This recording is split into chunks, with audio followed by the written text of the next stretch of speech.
നമസ്കാരം കൂട്ടുകാരെ, ഞാൻ ആരുഷ്. ഇന്നത്തെ തേൻമൊഴിയിൽ മധുരവേലി ഇൻഫന്റ് ജീസസ് LP സ്കൂളിലെ കൂട്ടുകാരൊരുക്കുന്ന ശ്രാവ്യ വിരുന്നിനായി കാതോർക്കാം. തേൻമൊഴിയിൽ ആദ്യമായി ചിന്താധാര അവതരിപ്പിക്കുന്നത് അരുൺ കെ രാജു. നാം എല്ലാവരും കേട്ടിട്ടുള്ള ഒരു ചൊല്ലാണ്, രോഗം വന്നിട്ട് ചികിത്സിക്കുന്നതിനേക്കാൾ രോഗം വരാതെ സൂക്ഷിക്കുന്നത് തന്നെയാണ് നല്ലത് എന്ന്. ഈ COVID-19 സാഹചര്യത്തിൽ നമ്മളെല്ലാവരും ഗൗരവമായി ചിന്തിക്കേണ്ട ഒരു കാര്യം തന്നെയാണിത്. ചികിത്സയ്ക്ക് കൃത്യമായ ഔഷധമൊന്നും നിലവിൽ ലഭ്യമില്ലാത്ത ഈ രോഗം വരാതെ സൂക്ഷിക്കേണ്ടത് എല്ലാവരുടെയും കടമയാണ്. ഫലപ്രദമായ മരുന്ന് എത്തുന്നത് വരെ ശരിയായ രീതിയിലുള്ള മാസ്ക് ധരിക്കൽ, സാമൂഹിക അകലം പാലിക്കൽ, സോപ്പോ ഹാൻഡ് വാഷോ ഉപയോഗിച്ചുള്ള കൈ കഴുകൽ എന്നിങ്ങനെ അധികാരികൾ തരുന്ന നിർദ്ദേശങ്ങൾ നിർബന്ധമായും പാലിക്കണം. ഓർക്കുക, SMS-ലൂടെ മാത്രമേ COVID-19 നിന്ന് അകന്നു നിൽക്കാൻ കഴിയുകയുള്ളൂ. നമ്മുടെ ഓരോ ദിവസവും സുരക്ഷിതമാകട്ടെ എന്ന് ആശംസിക്കുന്നു. ഇന്ന് നവംബർ 19. ചരിത്രത്തിൽ ഇന്നിൻ്റെ പ്രത്യേകതകളെക്കുറിച്ച് പങ്കിടുന്നത് റോസ് കുര്യൻ. ലോക മാതൃദിനം 1908 അമേരിക്കയിലാണ് മദേഴ്സ് ഡേ ആദ്യമായി ആചരിച്ചത്. അന്ന ജെർവീസ് എന്ന സ്ത്രീ മദേഴ്സ് ഡേ ക്ലബിൻ്റെ സ്ഥാപകയും സോഷ്യൽ വർക്കറുമായിരുന്ന തൻ്റെ അമ്മയുടെ ഓർമ്മയ്ക്കായിട്ടാണ് ഈ ദിനം തുടങ്ങി വെച്ചത്. ഇന്ന് ലോകം മുഴുവൻ അമ്മമാരെ ഓർക്കാനും ആദരിക്കാനുമായ ഈ ദിവസം മാറ്റിവെച്ചിരിക്കുന്നു.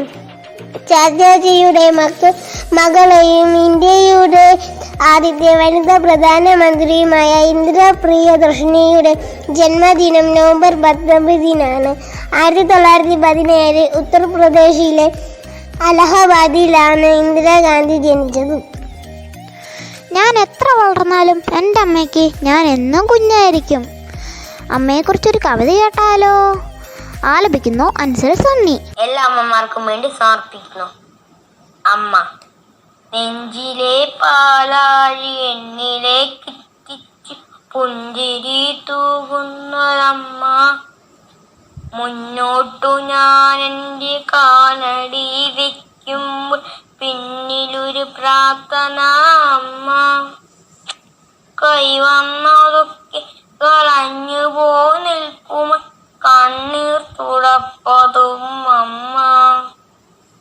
കണ്ണീർ തുള്ളി പോലമ്മ, അതിലെ പുഞ്ചിരി പൂക്കളാണമ്മ.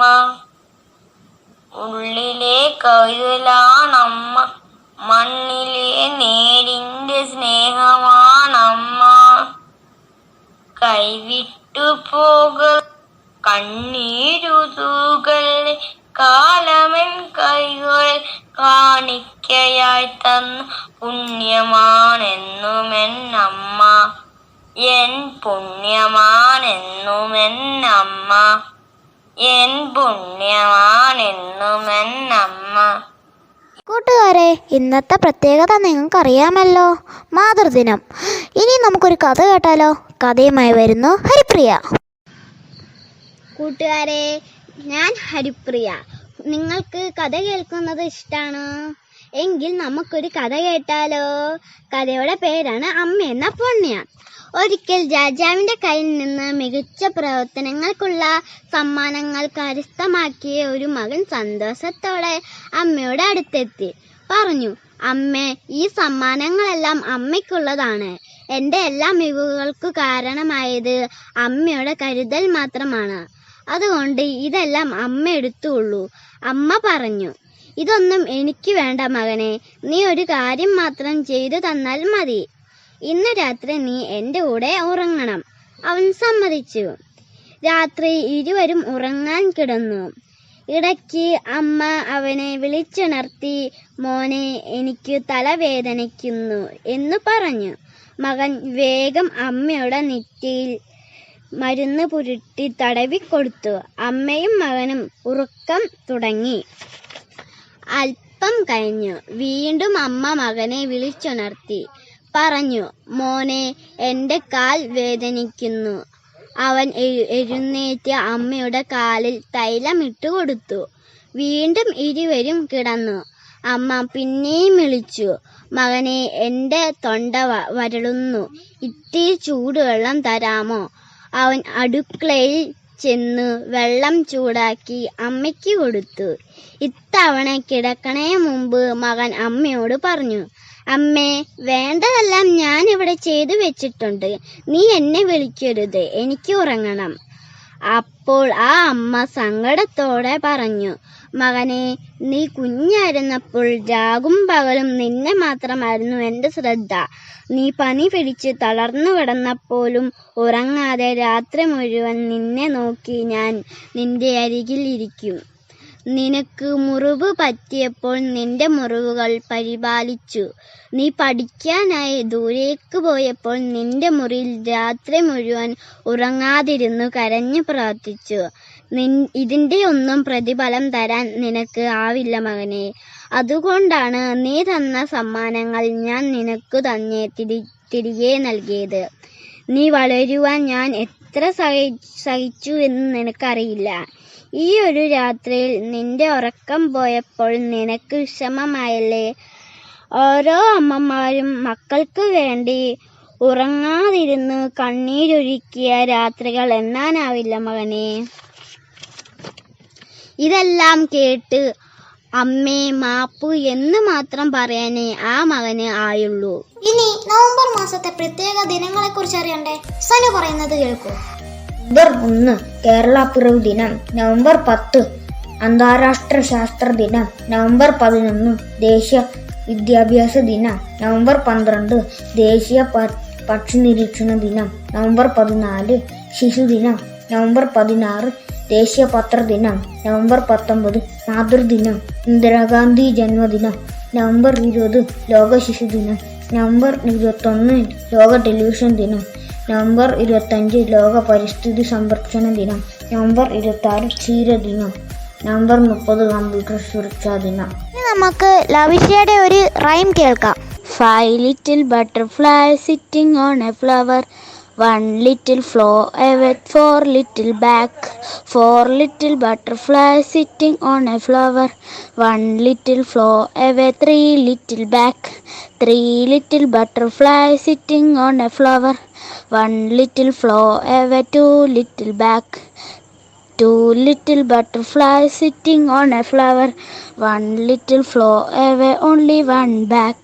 ഞങ്ങളുടെ നാടായ മധുരവേലിയെ നിങ്ങൾക്ക് പരിചയപ്പെടുത്തുന്നത് ആർ നന്ദ എന്ന കൂട്ടുകാരിയാണ്. നമുക്ക് കേൾക്കാം നാടും നാട്ടറിവും.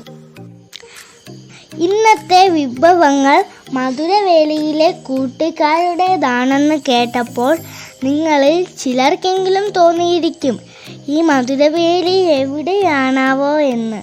കൂട്ടുകാരെ, നിങ്ങളുടെ തൊട്ടടുത്തുള്ള ഗ്രാമമാണിത്. കൃത്യമായി പറഞ്ഞാൽ കടുത്തുരുത്തി പഞ്ചായത്തിലെ മുട്ടിച്ചിറ വില്ലേജിലെ 11-12 വാർഡുകളിലായി മധുരവേലി സ്ഥിതി ചെയ്യുന്നു. ഇവിടെയാണ് ഞങ്ങളുടെ മാതൃവിദ്യാലയം സ്ഥിതി ചെയ്യുന്നത്. തെളിനീരൊഴുകുന്ന കൈത്തോടുകളും ഈ ഗ്രാമത്തെ കൂടുതൽ ഭംഗിയുള്ളതാക്കുന്നുണ്ട്. ഒരു പ്രാഥമിക ആരോഗ്യ കേന്ദ്രവും ഒരു തൊഴിലധിഷ്ഠിത വിദ്യാഭ്യാസ സ്ഥാപനവും ഏതാനും ചെറുകിട വ്യവസായങ്ങളും ഇവിടെയുണ്ട്. ഞങ്ങളുടെ വിദ്യാലയം കൂടാതെ ചില അംഗനവാടികളും ഈ പ്രദേശത്തുണ്ട്. മാംഗോ മെഡേഴ്സ് എന്ന ജൈവ പാർക്കിനെ കുറിച്ച് നിങ്ങൾക്കറിയാമല്ലോ. ഇത് ഞങ്ങളുടെ മധുരവേലിയിലാണ് കേട്ടോ. കേരളത്തിലെ ഏക സൂര്യദേവ ക്ഷേത്രമായ ആദിത്യപുരം കൂടാതെ മറ്റു ക്ഷേത്രങ്ങളും ആരാധനാലയങ്ങളും ഇവിടെയുണ്ട്. വൈവിധ്യങ്ങളേറെയുള്ള ഈ ഗ്രാമത്തിൽ അധികം ആളുകളും കൃഷിപ്പണിക്കാരാണ്. ഇങ്ങനെയൊക്കെ ആണെങ്കിലും ആളുകളുടെ ഐക്യവും സഹകരണവും തന്നെയാണ് ഇതിൻ്റെ മുഖമുദ്ര. ഞാൻ എൻ്റെ മധുരവേലിയെ ഒത്തിരി സ്നേഹിക്കുന്നു. ഇനി ഞങ്ങളുടെ കൂട്ടുകാരൻ നിതിൻ ഒരു കവിതയുമായി വരുന്നു. മുല്ലപ്പൂ തല്ലിക്കൊഴിച്ച കാറ്റ്, കള്ളനെ പോലെ മറഞ്ഞ കാറ്റ്, നിൻമുഖം കാണുവാൻ എത്ര നാളായി, ഉമ്മാറത്തിണ്ണയിൽ ഞാനിരിപ്പു, എങ്ങുമേ കാണുവാനില്ല പക്ഷേ ഉമ്മ വയ്ക്കുന്നു നീ എൻ കവിളിൽ, ഒന്നെൻ്റെ കൺമുമ്പിൽ വന്നുകൂടെ, ഒന്നിച്ചൊരൽപ്പം കളിച്ചുകൂടെ. മുല്ലപ്പൂ തല്ലിക്കൊഴിച്ച കാറ്റേ, കള്ളനെപ്പോലെ മറഞ്ഞ കാറ്റേ, നിൻമുഖം കാണുവാൻ എത്ര നാളായി, ഉമ്മാരത്തിണ്ണയിൽ ഞാനിരിപ്പൂ, എങ്ങുമേ കാണുവാനില്ല പക്ഷേ, ഉമ്മ വയ്ക്കുന്നു നീ എൻ കവിളിൽ, ഒന്നെൻ്റെ കൺമുമ്പിൽ വന്നുകൂടെ, ഒന്നിച്ചൊരൽപ്പം കളിച്ചുകൂടെ. ഇനി ഞങ്ങളുടെ സിന്ധു ടീച്ചറിൻ്റെ വാക്കുകൾക്കായി കാതോർക്കാം. പ്രിയമുള്ളവരെ, ഞാൻ സിന്ധു ടീച്ചർ. സ്കൂളിലെത്തി കൂട്ടുകാരോടൊത്ത് ചിരിച്ചും കളിച്ചും പഠിച്ചു വളർന്ന നാളുകളൊക്കെ മറന്നു. ഓണവും പിറന്നാളുമൊക്കെ നമ്മൾ ഒറ്റയ്ക്കാണ് ആഘോഷിച്ചത്. കൂട്ടുകാരെ കാണാൻ പറ്റാത്തതിൻ്റെ വിഷമം എല്ലാവർക്കും ഉണ്ടല്ലോ. അതിനൊരു പരിഹാരമായാണ് കുറവിലങ്ങാടി BRC തേൻമൊഴി എന്ന റേഡിയോ പ്രോഗ്രാം ആരംഭിച്ചത്. ഇന്നത്തെ പ്രോഗ്രാം ഞങ്ങളുടെ സ്കൂളിലെ കുരുന്നുകളാണ് അവതരിപ്പിച്ചത്. എല്ലാവർക്കും പ്രോഗ്രാം ഇഷ്ടപ്പെട്ട് കാണുമെന്ന് വിചാരിക്കുന്നു. ഇനിയും ഈ പ്രോഗ്രാമിലൂടെ ധാരാളം നല്ല നല്ല വൈവിധ്യമാർന്ന പരിപാടികൾ ഉണ്ടാവട്ടെ എന്ന് ആശംസിക്കുന്നു. തേൻമൊഴിയിൽ അവസാനമായി ഞങ്ങൾ കൊച്ചു കൂട്ടുകാരൻ അലക്സിന്റെ rhyme. I use my head to think, think, think. I use my eyes to see, see, see. I use my eyes to see, see, see. I use my nose to smell, smell, smell. I use my nose to smell, smell, smell. I use my ears to hear, hear, hear. I use my ear to hear, hear, hear. I use my mouth to eat, eat, eat. I use my mouth to eat, eat, eat. ഞങ്ങളുടെ പരിപാടികൾ എല്ലാവർക്കും ഇഷ്ടമായല്ലോ. ഇന്നത്തെ തേൻമൊഴി ഇവിടെ പൂർണ്ണമാവുന്നു. നന്ദി, നമസ്കാരം.